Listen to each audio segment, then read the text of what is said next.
Farmers now have a sky-high view like they've never had before. Now they can get a special look at their corn crops like right over here, and that's just the beginning. KDLT's Allison Royal was there when the president touched down in Air Force One. She joins us now live from the convention center. Allison? Well, Tom and Kelsey, it was quite the day for President Trump. He started off this morning in Montana, then headed to Fargo, and then he headed here to the convention center right behind me. He actually just took off a couple of minutes ago, and we saw Air Force One fly overhead. Some of the final Nome and Trump supporters are still filing out right here. You can see that giant Christie Nome for Governor sign. Now, let's take a look at earlier today. What happens when a pharmacist is reaching for Tamiflu and it's not there? I spoke with a professor from Augustana University who studies campaigns just like the mayoral race. She hypothesized that Paul and Jolene did the best in the campaign because they utilized social media the most effectively. Jeff trains 7 days a week, about 15 hours a week with no days off to beat out the competition, which will probably be tougher than me. Sedaris was released on bond in May of last year. Now he's not allowed to contact anyone under the age of 18 except for his own children. Former accounting clerk is accused of stealing thousands of dollars from the food bank of Iowa. The water is 6 to 8 feet above normal levels right now, making it a little bit difficult to go for a quick walk to the garden. Tom, Kelsey, I'm here at the Instructional Planning Center where people have been shuffling in and out all day to vote. Nurse Stacy from the health department says that 120/80 is the ideal blood pressure for somebody. 120/76. And I am 120/76. Is that good? That's good. Pink balloons and ribbons decorate the small but strong town of Odessa, Minnesota. However, they can't fill the void of someone who's been missing. She's getting better. You know, her numbers are coming up, and I just can't wait till the first time we can be with her.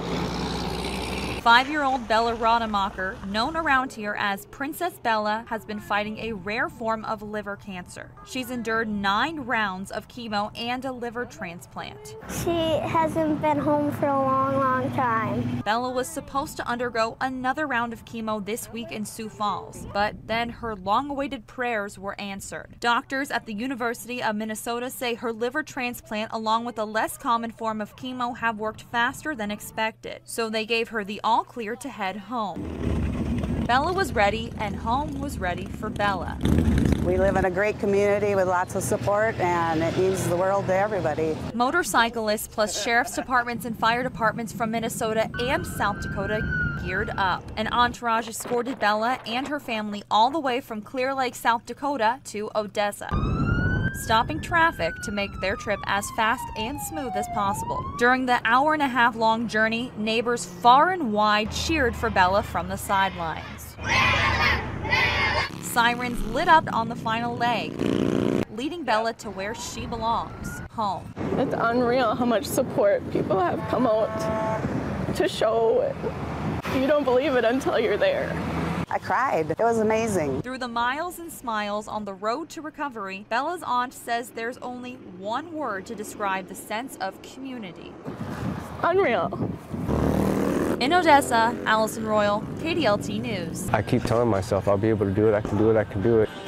One day, Jeff Chow and his 4 kids were watching American Ninja Warrior on KDLT, a competition where the fittest athletes around the world compete in jaw-dropping obstacle courses. My kids love that show.